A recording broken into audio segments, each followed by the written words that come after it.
when little Ethan, the son of a powerful millionaire woman, pointed at a dirty, hungry black boy on the street and shouted, "Mom, he's my brother." The world around his mother stopped. What began as an innocent statement unraveled, a buried secret from her past one that could destroy or redeem her forever. Ethan Langston was 7 years old, bright, curious, and innocent. He lived in a world of glass walls, manicured lawns, and expensive toys, in a mansion that overlooked the hills of Beverly Heights. His mother, Isabella Langston, was one of the most successful businesswomen in the city, CEO of a major real estate empire. To the world, she was the perfect woman, rich, elegant, and powerful. But behind her calm, flawless face was a loneliness only she knew. Her husband, Richard, had died 3 years earlier in a plane crash, leaving her to raise Ethan alone. She filled her life with work, deals, and meetings, convincing herself that success could replace emptiness. Ethan, however, was not like most millionaire kids. He didn't care about the wealth. He preferred playing in the garden with the gardener's daughter, watching ants crawl on tree bark, or asking his nanny endless questions about the stars. His heart was open, pure, untouched by status or prejudice. One Saturday afternoon, Isabella finally agreed to take Ethan out for ice cream. It was rare for her to get a day off, and she wanted to make it special. Their black luxury car glided down the city streets, sunlight reflecting off the polished windows. As they stopped near a park, Ethan looked outside and saw a little boy sitting on the curb, barefoot, dirty, with torn clothes. The boy was around his age, with dark skin, deep brown eyes, and a look of hunger mixed with hope. He was watching other children play but didn't dare join them. Ethan's eyes locked on him. "Mom," he said softly, "why is that boy sitting alone? Why doesn't he have shoes?" Isabella glanced and frowned. "Sweetheart, not everyone is as fortunate as we are. Don't stare." But Ethan didn't look away. He pressed his little hand to the window. "Mom," he said again, voice trembling, "he looks like me." Isabella blinked, startled. "What do you mean?" Ethan turned to her, his blue eyes wide with certainty. "Mom, he's my brother." The words hit her like a thunderbolt. The car went silent. Her driver, confused, kept his eyes on the road, pretending not to hear. Isabella's hand tightened on her purse. She forced a smile, trying to laugh it off. "Ethan, that's a very kind thing to say, but he's not your brother." But the boy didn't stop watching the child on the curb, and Isabella couldn't stop the chill running down her spine. Something about that boy felt familiar. That night, Isabella couldn't sleep. She kept replaying the scene in her mind, the boy's face, his eyes, Ethan's words. She told herself it was coincidence, yet a small voice inside whispered otherwise. The next day, while Ethan was at school, Isabella asked her driver, "Take me back to that park." She sat quietly as the car drove through the poorer part of town, streets she hadn't visited in years. When they reached the same spot, she saw the boy again, sitting near a fruit stand. He was trying to sell apples. His clothes were even dirtier than before, but his posture was proud, refusing to beg. "Pull over," she said. She stepped out, walked toward him, and knelt down. "Hey there, what's your name?" The boy looked up, cautious but polite. "Malik," he said softly. "Where are your parents, Malik?"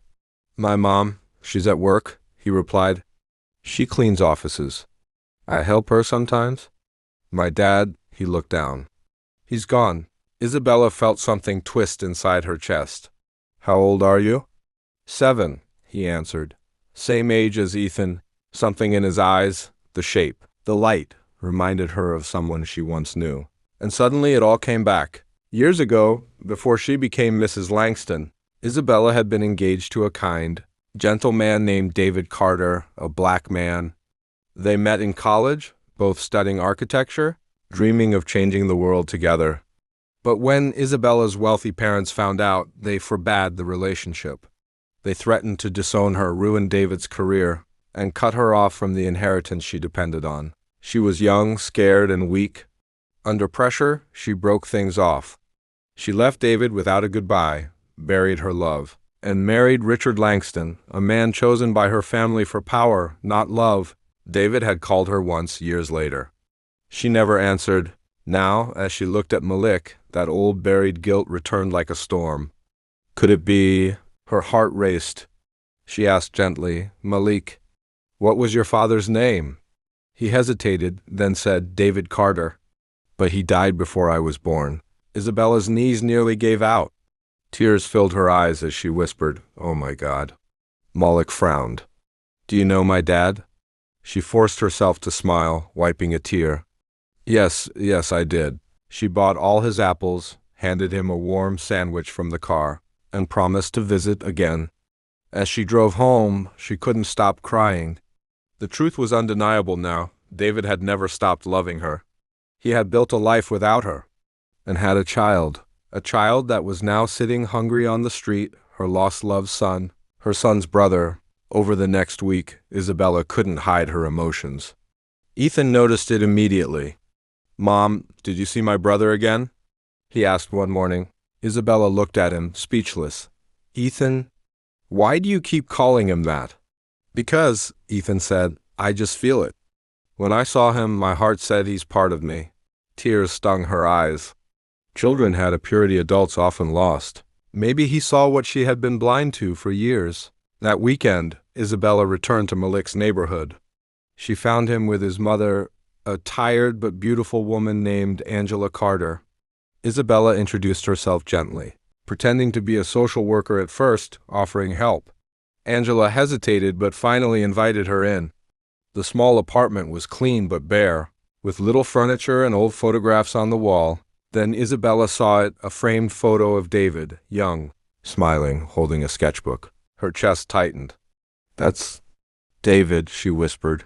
Angela nodded. Yes, you knew him? Isabella took a deep breath. I did, long ago. For a long moment, silence hung between them. Then slowly, Isabella told her everything, about her past, her fear, her regret. Angela listened quietly, eyes wide, until tears began to fall down her cheeks. So you were her, Angela said softly. The one he loved before me. He talked about you once. Said you were his first heartbreak. Isabella wiped her tears. I never knew he had a son. I didn't even know he was gone. Angela nodded. He died in an accident when Malik was just a baby. Since then it's been just us?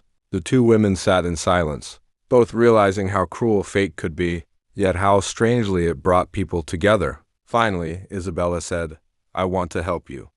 Please don't refuse. Malik deserves better. Angela looked hesitant but saw the sincerity in Isabella's eyes.